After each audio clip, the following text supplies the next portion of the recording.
Linnea, and I'm going to talk to you today about video conferencing and web conferencing. We're going to focus on a program named Elluminate, which is really a nice program to use for large groups, small video conferences, and classroom use. So today, instead of focusing on all the different varieties of programs like Adobe Connect, or WebEx, or GoToMeeting, we'll focus mainly on Elluminate. But before we get to that and look at those types of screens, let's look at some of the equipment you might want to use. First of all, this is a headset for video conferencing. It's also something that you might find at the store under gaming because it's got kind of a built-in feature of having the microphone, the boom mic here, and the speakers in the headsets. And this is particularly useful to cut down on the echo or feedback that you might get when listening to your own speakers and an open microphone. It's a USB plug-in. It goes in and out very easily just for when you're using it, and it also has a nice large mute button. And this was one of my concerns when I went to purchase this item. And this runs about $50. There are less expensive models, but some of them don't have the nice padding. So if you're going to do this for a while, you might want to invest in one of these type headsets. Okay, another type of equipment that can be used is a standalone microphone, and this is a very simple one. It costs about $10 is all. It also has the mute button here on the base, and it just stands right there on your desk. And it's very easy to use. But do beware, if you're going to do a lot of web conferencing, this type of unit might give you trouble with the feedback because, of course, because it's an open microphone, it's hearing the speaker sounds that's coming in and will give you that playback or echo. So it's not as recommended, although it is usable and students may want not to invest $50 into a headset and might want to get by with one of these. You'll also notice that laptops these days have the microphone and speakers built right in.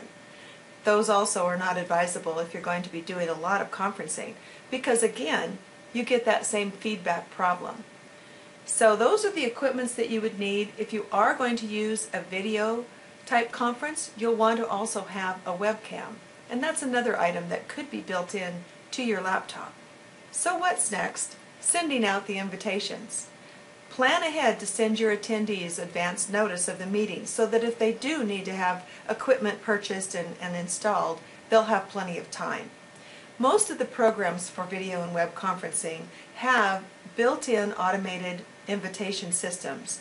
They will send out an email to your participants as long as you have all those addresses collected, and they'll even send out reminders so that even a day or an hour before the meeting, those participants have that email address close at hand and ready to use.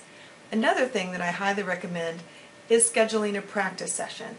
Grab a colleague or a friend and go ahead and practice all those nice little details, the whiteboard use, sharing permissions to share the screen, how you turn the microphones on and off, the sound checks, all those nice things that you're going to want to have in hand at the time of your meeting, you might want to practice ahead of time.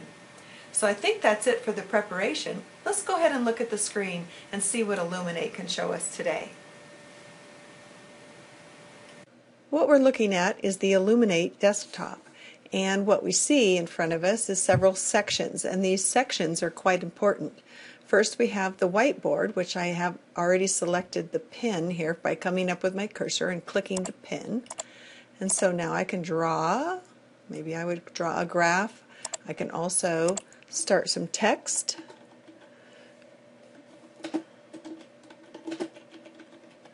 If I wanted to post messages, I can do all kinds of things with the little tools here. I can even highlight things. Whoops. Thought I was going to highlight. There we go. Boy, I'm not very good at drawing. So that's probably about as good as we can do.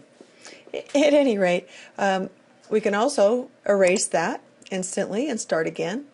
So there's all kinds of things we can use that whiteboard for. The next thing I want you to look at is this corner here. And this is where you list the participants. And right now we're in a practice session, so I only have myself listed. Otherwise I would have the students listed or the other participants in the meeting here. And as I mentioned earlier, we're going to talk about permissions, and permissions are indicated by these icons. This one right now shows that I have permission to use the microphone. You can see the little microphone there. I also have permission to use a webcam. I also have permission to use the chat, which is down below, and we'll get to that in a second. And I also have permission to application sharing and the whiteboard. Now I can grant these permissions to anyone that's in my participants list. So if I have a list of probably 10 or 15 more people here, I will want to carefully dole out those permissions so that we're not crowded all at one time. Now, another thing about the participants is they also have the option of using some of these indicators to tell about their participation in the meeting. This one shows that their hand is raised. Now you can tell that's flashing. That's pretty handy for the moderator because then you are alerted immediately and you can see who's in line. I was the first one to raise my hand. Okay, another one is a happy face. Means I agree. Oh, I better put my hand down. All right, I put my hand down. Now just the confused sign is showing when I click on the little confused blue face. Now you notice it only blinks for just a certain amount of time and you don't have to turn it off. Now say you do something of a presentation or someone else does and we want to have a little applause. There's a hand clap for you. Maybe I've said something I'm wanting an opinion of yes or no. I might get a hand clap, but I also might get disapproval. I might also have a participant that would like to leave for just a minute. They can indicate that by telling me they're stepping away, and you see my name changes. When it's straight up and down and not italic, I know everybody's present.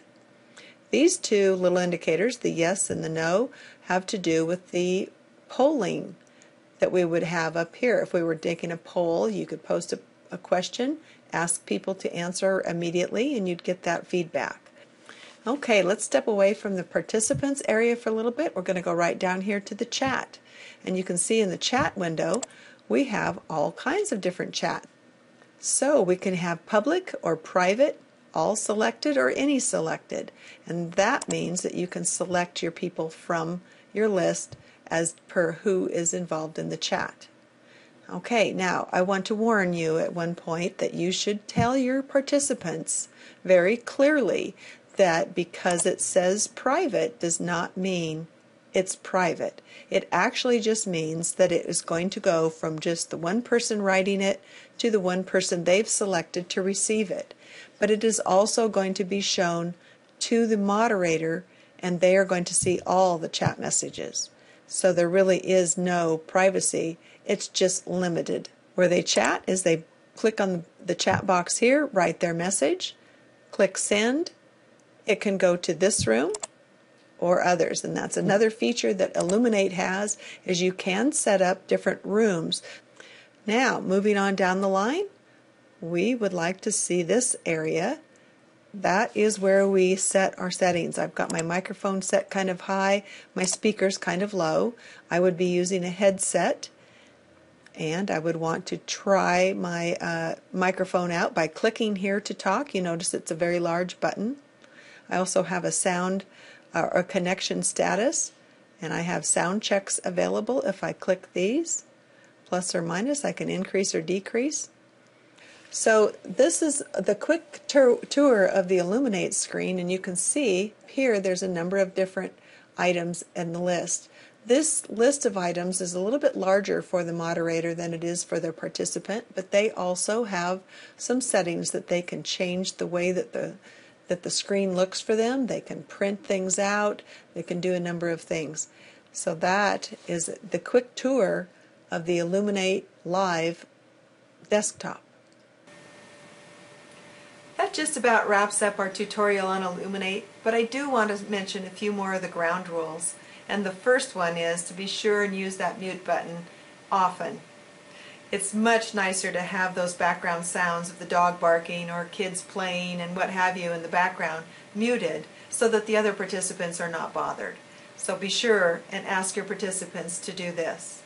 The next is to have patience with the whole system. There are going to be times when maybe the broadband connection or equipment fails or there's glitches in how it's being used. But with a little patience, it'll work out. And of course, then there's the respect for the moderator. Instruct your participants to be sure that if they do need to step away, they use that step away button. Or if you are asking them a question, that they offer a response. It will help the meeting sound a lot more like a live meeting to everyone.